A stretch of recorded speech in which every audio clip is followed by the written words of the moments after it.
অবৈধ অনুপ্রবেশকারী ধরা পড়লে কোর্টে পাঠাবেন না, তাকে ভালো করে খাওয়া দাওয়া করিয়ে সোজা বনগাঁ পেট্রোপল সীমান্তে নইলে বসিরহাটে বিওপির কাছে পৌঁছে যাওয়ার ব্যবস্থা করুন।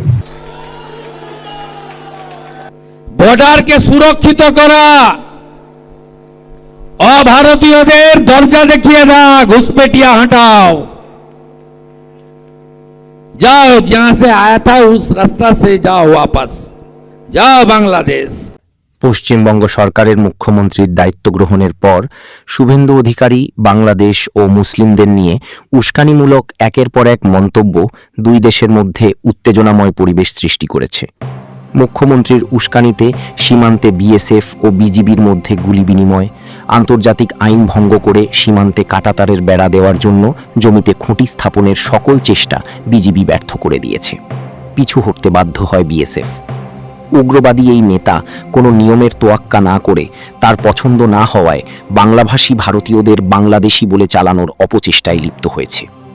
বিএসএফ কর্মকর্তাদের সঙ্গে বৈঠকের পর শুভেন্দু অধিকারী বলেন, পশ্চিমবঙ্গ পুলিশ সিএএ এর আওতাভুক্ত নন এমন ব্যক্তিদের গ্রেপ্তার করে বিএসএফের হাতে তুলে দেবে, যারা পরবর্তীতে তাদের নির্বাসনের জন্য বাংলাদেশ বর্ডার গার্ড বিজিবি কর্তৃপক্ষের সঙ্গে সমন্বয় করবে।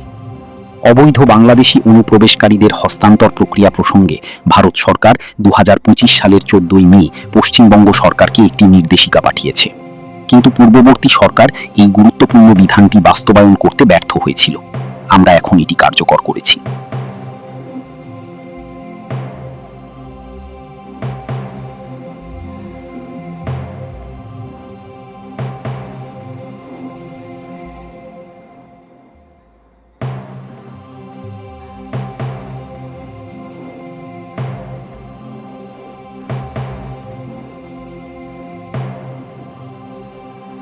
সিএএ এর আওতাভুক্ত 7টি ধর্মীয় সম্প্রদায়ের যে ব্যক্তিরা 31 ডিসেম্বর 2024-এর মধ্যে ভারতে প্রবেশ করবেন, তারা পুলিশি হয়রানির শিকার হবেন না এবং নাগরিকত্বের সুরক্ষা পাওয়ার যোগ্য থাকবেন। তবে এই বিধানটি বাংলাদেশ, পাকিস্তান এবং আফগানিস্তানের মুসলমানদের ক্ষেত্রে প্রযোজ্য হবে না। পশ্চিমবঙ্গ সরকার ভারত বাংলাদেশ সীমান্তে কাঁটাতারের বেড়া ও নিরাপত্তা অবকাঠামো নির্মাণ দ্রুত শেষ করার লক্ষ্যে বিএসএফের কাছে বুধবার প্রথম পর্যায়ে প্রায় 27 কিলোমিটার জমি আনুষ্ঠানিকভাবে হস্তান্তর করেছে। আন্তর্জাতিক আইন অনুযায়ী সীমান্তের 150 গজের মধ্যে কোনো ধরনের স্থায়ী স্থাপনা নির্মাণ নিষিদ্ধ, কিন্তু লালমনিরহাটের পাটগ্রাম, চাঁপাইনবাবগঞ্জের শিবগঞ্জ ও সিলেটের গোয়াইনঘাট সীমান্তে বিএসএফ কাঁটাতার দেওয়া বা খুঁটি গাড়ার চেষ্টা করলে বিজিবি কড়া প্রতিবাদ জানায় এবং বিএসএফ কাজ বন্ধ করতে বাধ্য করে। চলতি মাসে সিলেটের সোনাহাট সীমান্তে বিএসএফ বিনা উস্কানিতে গুলি চালালে বিজিবি তাৎক্ষণিক পাল্টা জবাব দেয়। তখন বিএসএফ পিছু হটতে বাধ্য হয়। পরবর্তীতে ফ্ল্যাগ মিটিংয়ের মাধ্যমে পরিস্থিতি শান্ত করা হয়। ভারতের আনন্দবাজার পত্রিকা জানায়, পশ্চিমবঙ্গের নতুন মুখ্যমন্ত্রী শুভেন্দু অধিকারীর মন্ত্রিসভা জমি হস্তান্তরের অনুমোদন দিয়েছে। বুধবার রাজ্য সরকারের প্রশাসনিক ভবন নবান্নে সাংবাদিক সম্মেলনে খোদ কথা জানিয়েছেন শুভেন্দু।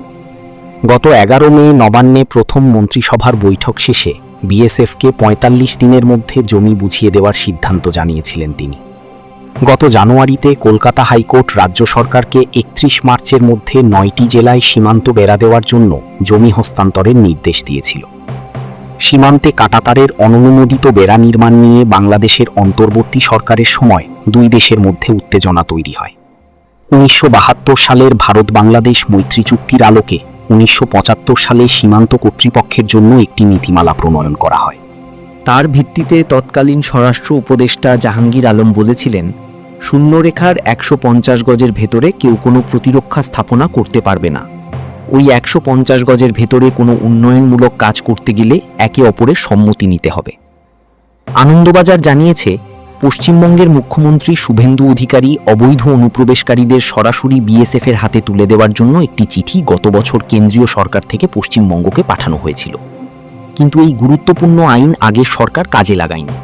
আমরা তা কার্যকর করলাম। শুভেন্দু আরও জানান, যারা নাগরিকত্ব সংশোধনী আইনের সিএএ এর অন্তর্ভুক্ত নন তাদের গ্রেপ্তার করে সরাসরি তুলে দেওয়া হবে বিএসএফের হাতে। তারপর তাদেরকে দেশ থেকে বের করে দেওয়া হবে। এই আইন গত বুধবার থেকেই কার্যকর। গত সোমবার বিকালে সোনারহাট সীমান্তে ভারত সীমান্ত থেকে আকস্মিকভাবেই গুলি ছুড়তে শুরু করে বিএসএফ। তাৎক্ষণিকভাবে কড়া প্রতিক্রিয়া জানিয়ে বিজিবি পাল্টা গুলিবর্ষণ করে। তখন বিএসএফ গুলি বন্ধ করতে বাধ্য হয়। আকস্মিক এ ঘটনায় কেউ হতাহত না হলেও নিরাপত্তা নিয়ে এলাকাবাসীর মধ্যে বাড়তি উদ্বেগ লক্ষ্য করা যাচ্ছে। গুলির ঘটনার পর থমথমে পরিস্থিতি তৈরি হয়েছে। অনাকাঙ্ক্ষিত পরিস্থিতি মোকাবিলায় সেখানে সর্বোচ্চ সতর্ক অবস্থানে রয়েছে বিজিবি। সেই সঙ্গে নজরদারি জোরদার করতে টহল টিমের সংখ্যা বাড়ানো হয়েছে বলে জানিয়েছেন বাহিনীর কর্মকর্তারা। বিবিসি বাংলার এক প্রতিবেদনে বলা হয়েছে, গত এক মাসে বাংলাদেশ ও ভারত সীমান্তের বিভিন্ন জায়গায় একাধিকবার গুলির ঘটনা ঘটেছে। গত সপ্তাহে 14 মে রাতে লালমনিরহাটে বাংলাদেশ ভারত সীমান্তে বিএসএফের গুলিতে একজন বাংলাদেশি নাগরিক নিহত হন। এর আগে গত 8 মে ব্রাহ্মণবাড়িয়ার কসবা উপজেলায় সীমান্তে বিএসএফের গুলিতে 2 জন বাংলাদেশি নাগরিকের মৃত্যু হয়। বিবিসি বাংলাকে মানবাধিকার কর্মী নূর খান লিটন বলছিলেন, এত কম সময়ের ব্যবধানে এতগুলো গুলি ও মৃত্যুর ঘটনা খুবই উদ্বেগজনক। মানবাধিকার সংস্থা আইন ও সালিশ কেন্দ্রের হিসেবে 2025 সালে ভারতীয় সীমান্তর হাতে অন্তত 34 বাংলাদেশি নিহত হয়েছেন। এর মধ্যে 24 জনের মৃত্যু হয়েছে বিএসএফের গুলিতে, বাকিরা মারা গেছেন শারীরিক নির্যাতনের শিকার হয়ে। একই সময়ে কমপক্ষে 38 জন বাংলাদেশি নাগরিক গুলিবিদ্ধ বা শারীরিকভাবে আহত হয়েছেন বলেও সংগঠনের বার্ষিক প্রতিবেদনে উল্লেখ করা হয়েছে। মানবাধিকার কর্মী লিটন আরও জানান, প্রতিবারই ভারত সীমান্ত হত্যা বন্ধে ব্যবস্থা নেওয়ার প্রতিশ্রুতি দিলেও বাস্তবে সেটার প্রতিফলন দেখা যায়নি, বরং সাম্প্রতিক সময়ে সীমান্ত হত্যার সঙ্গে একাধিক পুশিনের ঘটনাও ঘটতে দেখা গেছে। সীমান্ত হত্যা নিয়ে বাংলাদেশের সঙ্গে ভারতের টানাপেড়েন দীর্ঘদিনের। এটার সঙ্গে সম্প্রতি যুক্ত হয়েছে বিএসএফ কর্তৃক জোরপূর্বক বাংলাদেশ সীমান্তে মানুষকে পুশিন করার ঘটনা। পশ্চিমবঙ্গ নির্বাচনের আগে বিতর্কিত এসআইআর প্রক্রিয়ার মাধ্যমে সেখানকার ভোটার তালিকা থেকে যে 91 লাখ মানুষের নাম বাদ দেওয়া হয়েছে, তাদের প্রায় সবাইকে বাংলাদেশি বলে দাবি করে আসছে বিজেপির সংসদ সদস্যরা। আমরা যেটা আমিন বলি, জমি যখন বাহির করবেন অবশ্যই কিন্তু বিজেপিকে জানায় এটা কাজ করতে হবে। এখন এইখান থেকে যদি আপনি ভিতরে করেন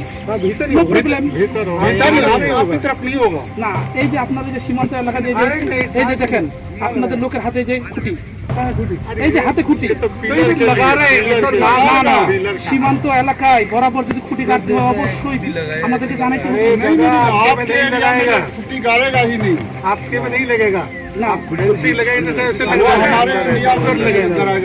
ঠিক আছে, এখন এই যে জমিটা আছে এটা বাংলাদেশ, এটা ইন্ডিয়া, তো বাংলাদেশের মালিক থাকবে, ইন্ডিয়া মালিক থাকবে। যেহেতু সীমান্ত এলাকায় দেশ সদস্যের ভিতরে কোনো কিছু করতে হলে অবশ্যই বিজেপি এবং বিএসএফ থাকবে। তাহলে আপনারা আসলেন, আপনাদের লোক আসলো, আপনারা এখানে সীমানা বাহির করতেছেন, এই যে খুঁটি আপনাদের গাড়তেছেন, অথচ বিজেপিকে ইনফরমেশন করেন না।